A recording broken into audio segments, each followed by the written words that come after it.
marang paduka liwati keluarga sayembara. Kula ingsun percaya ing kaprawiranira ananging alangkah semangkono kuwi jeneng bebayani kang iku prayoga milya dalan rahayu. Rama dewane ingsun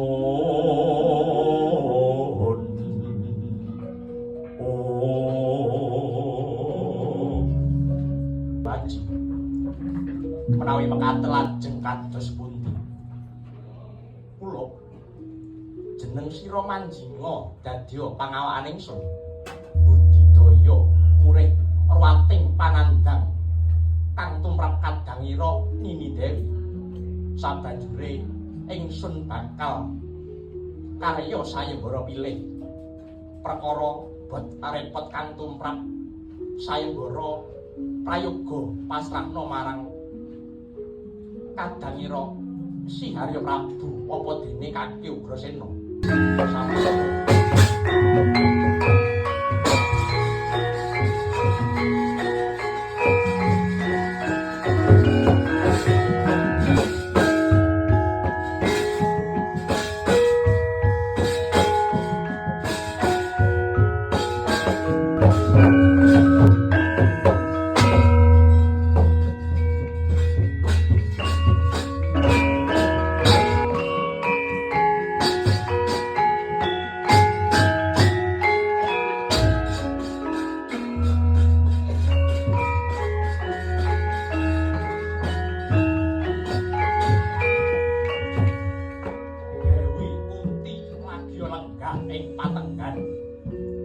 kawista ranggung cipek penggalihe angraosaken panandang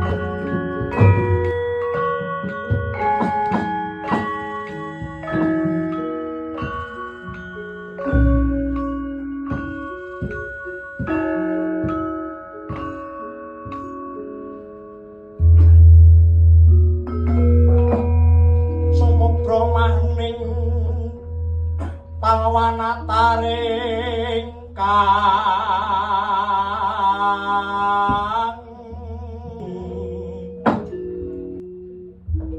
Kakang Mas rawuh andika kasegan ana krama sapa sembah pangabekti Yai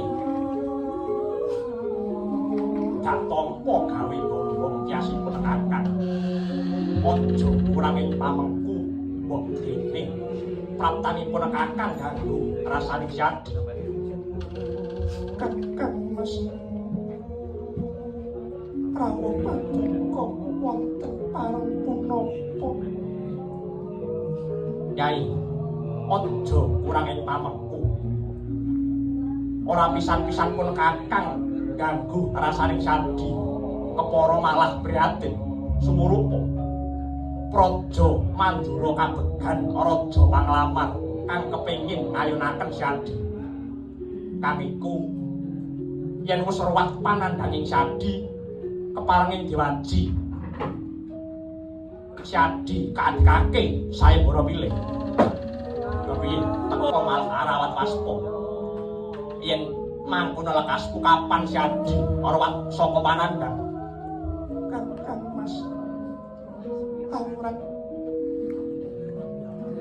kakek ngarsa paduka ono ya ora dadi apa samangka yen kepengin ngaturi sawijining parampara kepiye yen Syadi candha pun kakang ora kabotan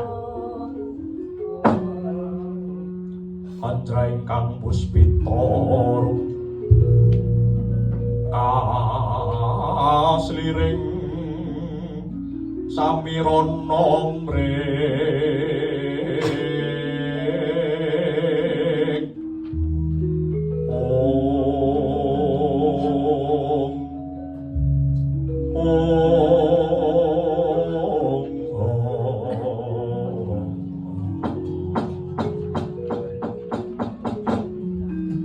Kakang Mas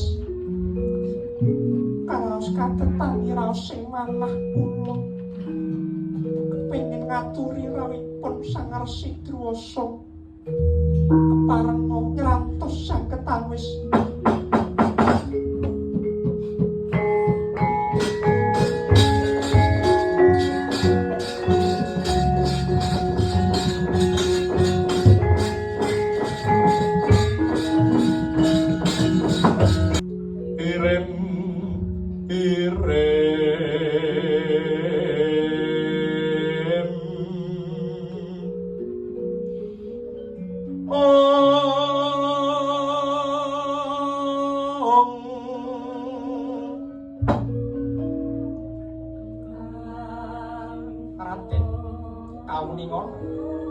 Gusti kula Raden Ayu nemahi mekaten rumiyin mundi satunggaling gegebengan menawi kawatek saged ngarawake Jawata.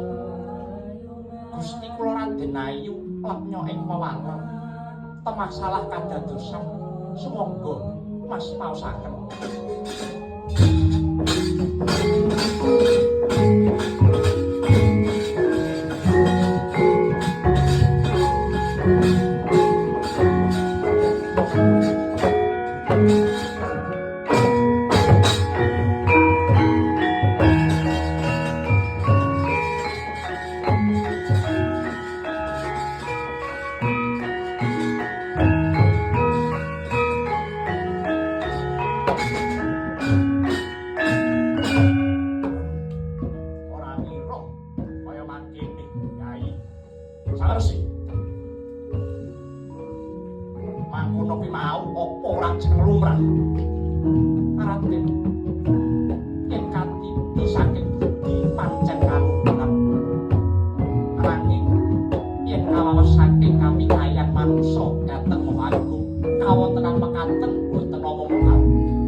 Raden Ayu sumangga mancing palereman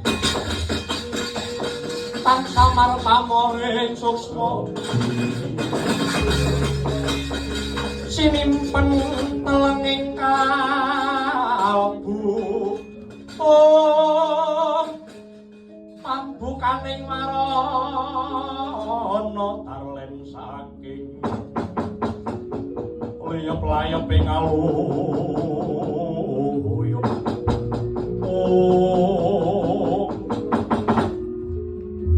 Resi Drwasa pranyata winang wong Bathara. Resi Drwasa patrap semedi meminta kanugrahing Bathara miwah jabang kasinungan kaluwihan kasebat dan jabang miyos kakung merabot busana kadewatan.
Putramu kasinungan kaluwihan mugi sineksen Bathara ingsun paring ketenger Raden Kasukarna Papanggawa lir kilayu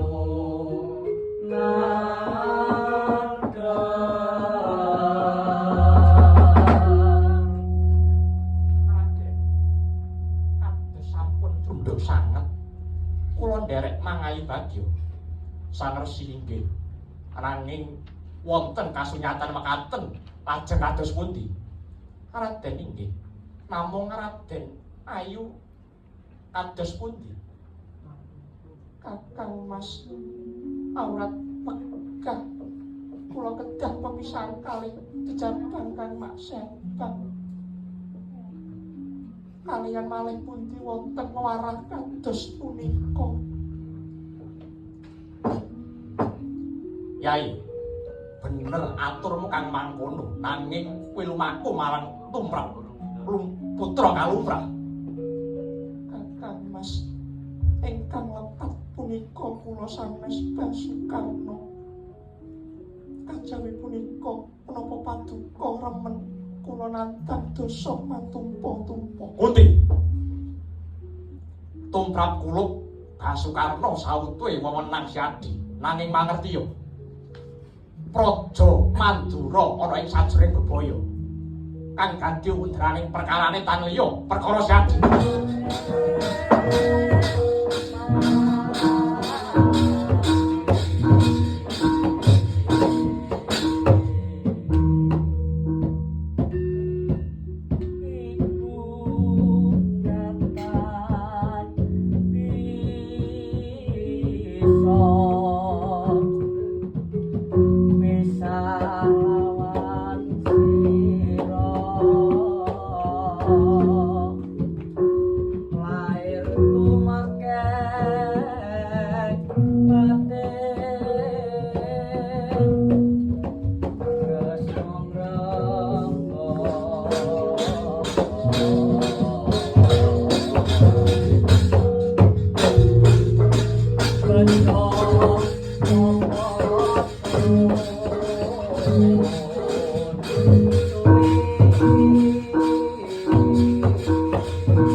sampun sakmestinipun nderek cawe-cawe wekdal prajanipun wonten salebeting ribet.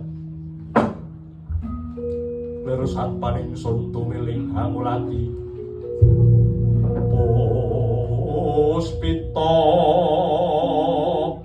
metemindah kang warni.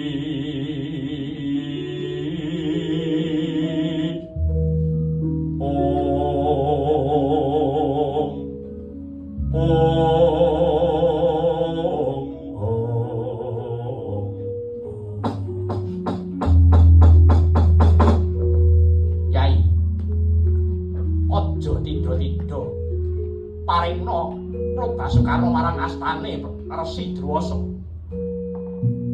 Kakang Mas, senadyan makaten paduka sampun kami tegan kaliyan Kang kula Basukarna nyuwun wekdal saged tawis kangge nesepi anak kula kangge kawiwitan inggih pungkasan Basukarna putraku cah sigit atop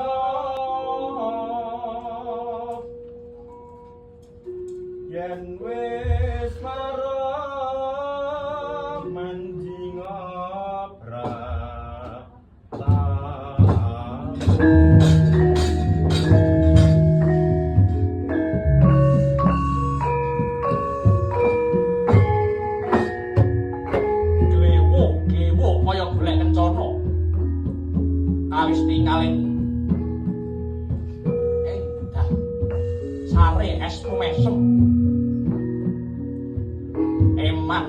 wasesane melampahan kedah pepisahan.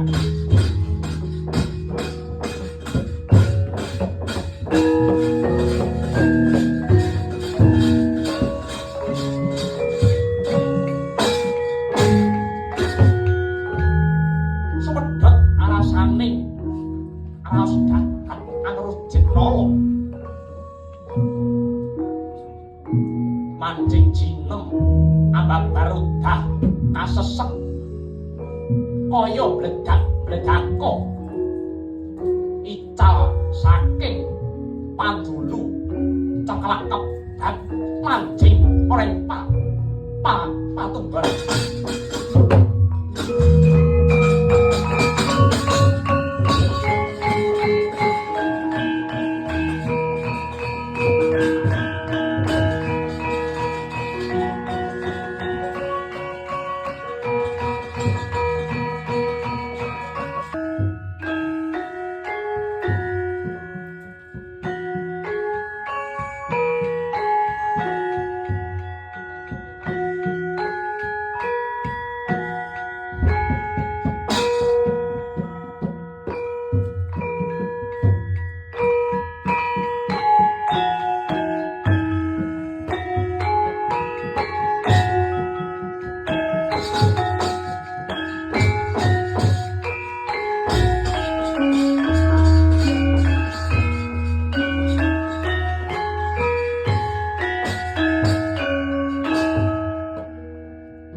Sarira sebodo dedeg purusa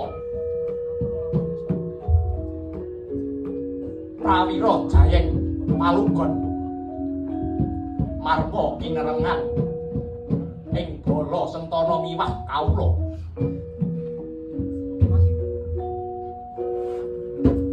ing mangke Prabu Anom Gendara lagi nandhang Papa Kunjana kang cinipta muhung raja putri Mandura Kusumaning ayu Dewi Kunti Talibrata marma hanggung hangengudang hangengidung hanggung rum managda datan polawan ingkang marak sekari kegatun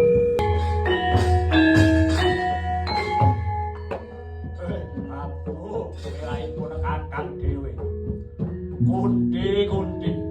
Ayo manuta dak mandodot manupa dak manaja. Koko Prabu. Menawa lagi nandhang Siniwaka. Kundi. Aja lelewo ayo manuta dak pandha mancing tilamrung. Tampanen brantanipun kakang ora suwe yai mung sak mareman bae.